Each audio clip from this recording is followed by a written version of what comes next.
दोस्तों, जब अपनी बात को इंटेंशनली ऑर्डिनरी से पावरफुल, प्लेजेंट और इफेक्टिव तरीके से कहना हो तो फिगर ऑफ स्पीच का यूज करते हैं। ये कहना सही नहीं होगा कि फिगर ऑफ स्पीच को केवल पोएट और स्टाइलिस्ट ही यूज करते हैं।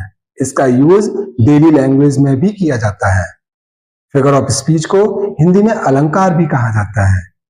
अलंकार का मतलब होता है आभूषण। जब कोई साधारण महिला आभूषण पहन लेती है तो वह भी बहुत सुंदर दिखने लगती है। इन द सेम वे, जब किसी साधारण सी लैंग्वेज में फिगर ऑफ स्पीच का यूज करते हैं तो वह लैंग्वेज ऑर्डिनरी से इफेक्टिव बन जाती है, पावरफुल बन जाती है। तो आज की वीडियो में मैं फिगर ऑफ स्पीच के बारे में बताने वाला हूं।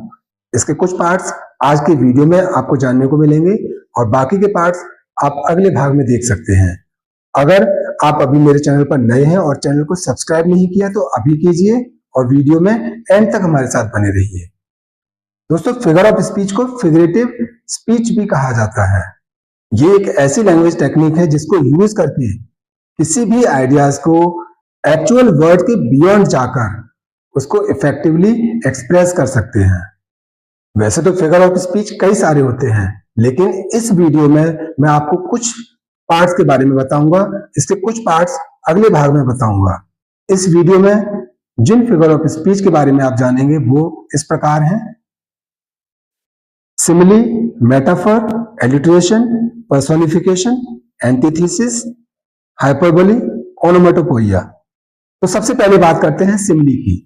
सिमिली का मतलब होता है likeness. Simile Latin words similes से बना है। सिमिलीज का अर्थ होता है लाइकनेस। जब दो डिफरेंट ऑब्जेक्ट्स को कंपेयर करना हो तब सिमिली का यूज किया जाता है। इसके लिए comparing words as, like, so का यूज करना पड़ता है। इसके कुछ एग्जांपल्स देखिए। He roared like a bull, as tall as tree. Thy soul was like a star and dwelt apart. She sat like patience on a monument. इनमें जो underline words हैं, दो ऑब्जेक्ट हैं, इनका एक दूसरे से कंपैरिजन किया गया है और कंपेयरिंग वर्ड्स आप सर्कल में देख सकते हैं। इसके बाद आता है मेटाफर। सिमिली की तरह मेटाफर में भी दो डिफरेंट ऑब्जेक्ट्स का कंपैरिजन किया जाता है, लेकिन इसमें comparing words as, like, so का यूज नहीं किया जाता है। इसलिए इसे हिडन सिमिली या इंप्लाइड सिमिली भी कहा जाता है। इसके कुछ एग्जांपल्स देखिए।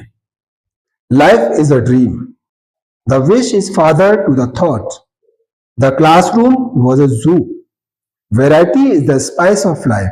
इसमें जो अंडरलाइन वर्ड्स हैं ये डिफरेंट ऑब्जेक्ट्स हैं, डिफरेंट थिंग्स हैं, इनका कंपैरिजन किया गया है।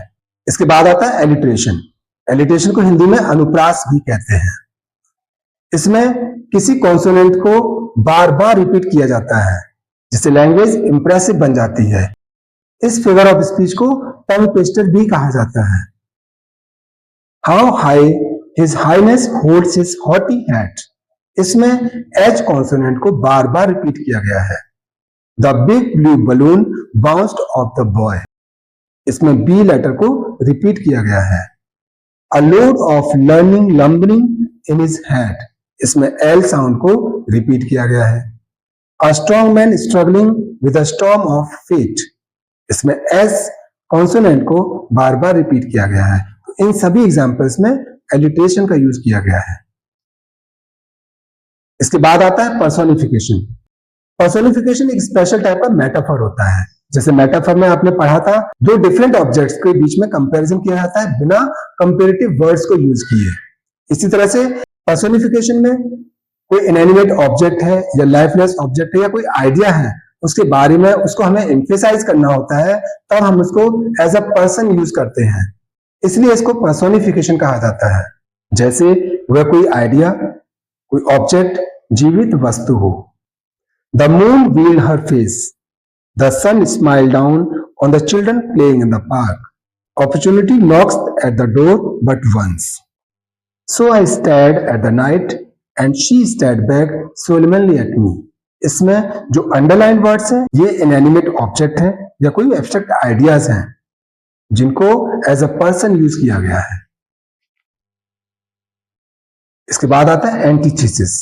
जब दो डिफरेंट ऑब्जेक्ट्स को, डिफरेंट आइडियाज को या विरोधाभासी आइडियाज को एक ही सेंटेंस में यूज किया जाता है तो वहां एंटीथीसिस होता है। एक आइडियाज का इंप्रेशन अधिक दिखाना हो, उसे एम्फेसाइज करना हो, तो उसके ऑपोजिट एक आइडिया को रखा जाता है। God made the country but man made the town. United we stand, divided we fall. Prosperity gains friends, adversity tries them. My brother is tall but I am short. इसमें जो पहला phrase है वह main idea है, उसको emphasise करने के लिए उसका ऑपोजिट आइडिया उसके साथ दूसरा फ्रेज लिख दिया गया है। उसके बाद आता है हाइपरबोली। हाइपरबोली का मतलब होता है एक्सैजरेशन, किसी बात को बढ़ा चढ़ाकर कहना या बहुत छोटे तरीके से कहना हो तब हाइपरबोली का यूज किया जाता है। For example, she wept oceans of tears. I have not seen him for ages. When she smiled, all the world was gay. All the perfumes of Arabia will not sweeten this little hand. इन सभी में जो underline words हैं ये hyperbole show करते हैं। And the last but not least, ओनोमेटोपोइया। जब poet अपनी poetry में विविडनेस शो करना चाहते हैं तो साउंड्स यूज करते हैं, उस साउंड को ओनोमेटोपोइया कहा जाता है। The murmurous haunt of flies on summer eves. It cracked and growled and roared and howled like noises in a sound. इन सभी में जो अंडरलाइन वर्ड्स हैं ये साउंड को रिप्रेजेंट करते हैं, तो यहां पर ओनोमेटोपोइया का यूज किया गया है। दोस्तों, तो ये कुछ पार्ट्स आपने इस वीडियो में देखे, इसके कुछ पार्ट्स आप अगली वीडियो में देखेंगे। आई होप ये वीडियो आपके लिए बहुत हेल्पफुल रहा होगा। वीडियो पूरा देखने के लिए बहुत बहुत धन्यवाद। अगले वीडियो में फिर मिलते हैं, तब तक के लिए टेक केयर।